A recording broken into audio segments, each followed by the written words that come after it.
Hello friends, the journey के part 11 में आपका स्वागत है। फिनियाओ एन को समझाता है कि मास्टर उसकी कितनी केयर करते हैं और उसे प्रोटेक्ट करते हैं। एन को भी अपनी गलती का एहसास होता है। वो रोते हुए जाती है अपने मास्टर के पास और उधर उसके मास्टर भी एन के ही यादों में खोए रहते हैं। तो वो आते ही अपने मास्टर को गले लगाती है और रोने लगती है। तो उसके मास्टर एन के साथ एक दूसरे जगह शिफ्ट होने वाले रहते हैं और एन भी तैयार हो जाती है। तो उसके मास्टर एन को ये चांस दे देते हैं कि वो जाकर आखिरी बार यालोंग से मिल ले और वो उसे यालोंग का लॉकेट भी वापस लौटा देते हैं। फिनियाओ मास्टर से पूछता है कि आपने एन को यालोंग से मिलने के लिए अलाउ क्यों किया। तो मास्टर कहते हैं कि मैं चाहे जहां एन को लेकर चला जाऊं, यालोंग वहां पर आ जाएगा। ये उन दोनों की आखिरी मुलाकात होगी। एन यालोंग से डेट करने के लिए खुश होकर उसी पार्क में जाती है। जब वो देखती है कि यालोंग नहीं पहुंचा है तो वो कहती है सारे आदमी एक जैसे ही होते हैं। और यालोंग कहता है क्या तुम पीठ पीछे मेरी बुराई कर रही हो। और एन देखती है कि यालोंग वहां पर पहुंच गया है। यालोंग काफी खुश रहता है। वो एन को ले जाता है मूवी डेट पर।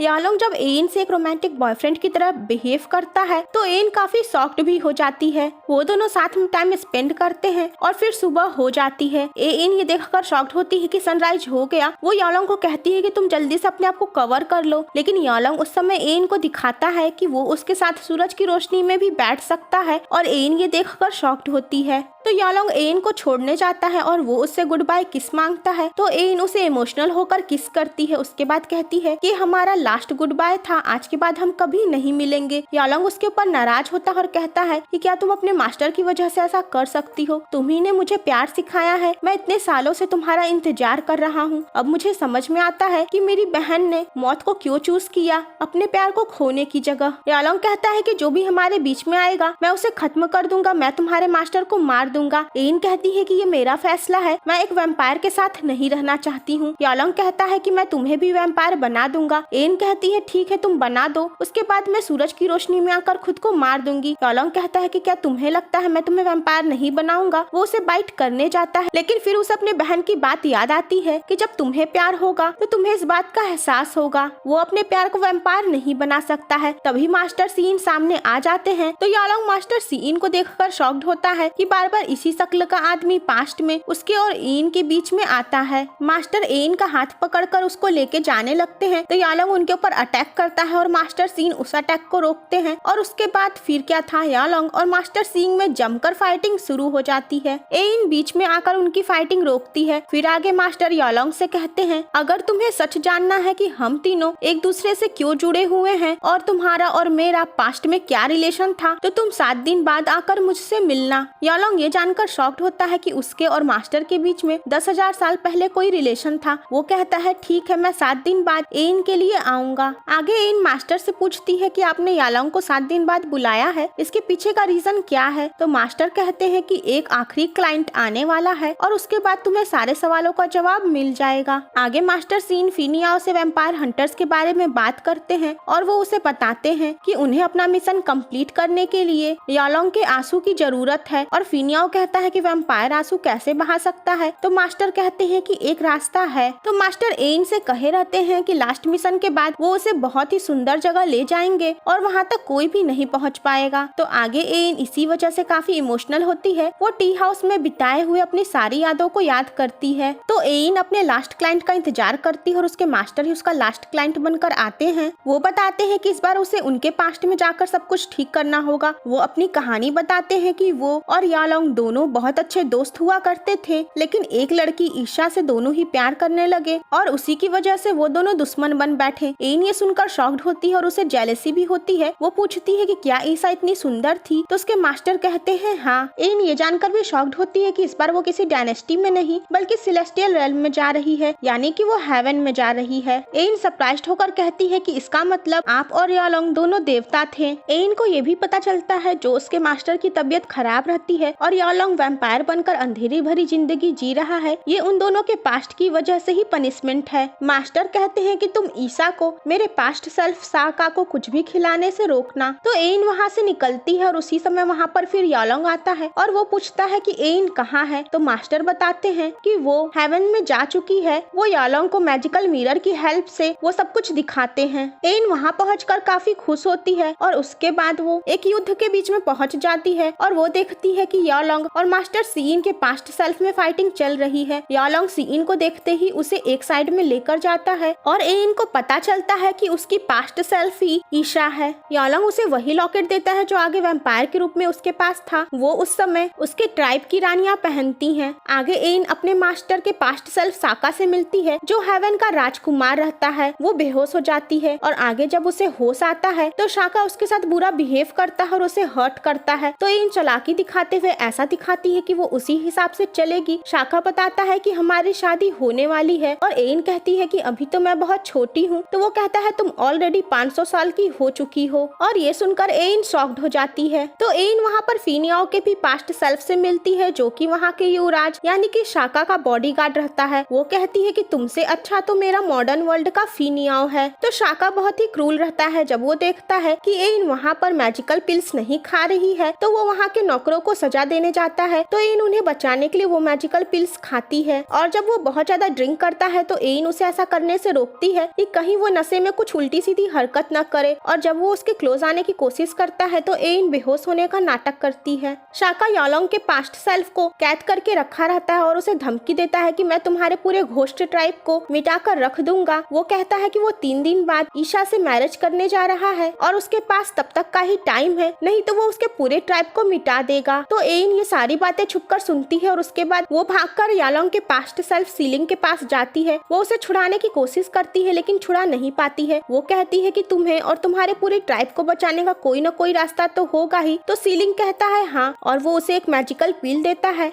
और कहता है कि तुम इस पील को साका को खिला देना तो वो कोई भी मैजिक नहीं कर पाएगा। तभी वहाँ साका आ जाता है और वो एन को अपने पास खींच लेता है। सीलिंग कहता है कि तुम उस पर्सन को चोट नहीं पहुँचा सकते जिसे तुमने बनाया है और ये सुनकर एन शॉक्ड होती है। साका एन को लेकर वहाँ से चला आता है। तो साका एन से बताता है कि उसने अपनी पसली से उसे यानी कि ईशा को बनाया था अपने दोस्त सीलिंग को गिफ्ट के रूप में देने के लिए। लेकिन जब ईशा बड़ी हो गई तो साका और सीलिंग दोनों ही ईशा से प्यार करने लगे थे। तो फ्रेंड्स भले ही ये दोनों ईशा से प्यार करते थे लेकिन ईशा साका से नहीं बल्कि वो सीलिंग से ही प्यार करती थी। इधर यालोंग जो ये सब कुछ देख रहा था उसे अपनी पिछली जिंदगी के बारे में सब कुछ याद आ जाता है। तो साका ईशा को अपनी फियांसी बना लिया लेकिन सीलिंग उससे प्यार करता था और वो सीलिंग से, इसीलिए सीलिंग ने साका के खिलाफ जंग छेड़ दी। साका जबरदस्ती एन के क्लोज जाकर उसे फोर्स करने लगता है। तो एन उसे वही पिल्स खिला देती है जो उसे सीलिंग ने दिया था। लेकिन फिर उसे अपनी मास्टर सीन की बात याद आती है कि तुम साका को ईशा को कुछ भी खिलाने से रोकना। तो इसीलिए वो फौरन साका के पास जाती है और फिर उसके मुंह से वो पिल्स निकाल देती है। हालांकि ये सारा प्रोसेस चाइनीज ड्रामा के फेमस वे में ही होता है और उसके बाद ये काफी क्रीपी मोड ले लेता है।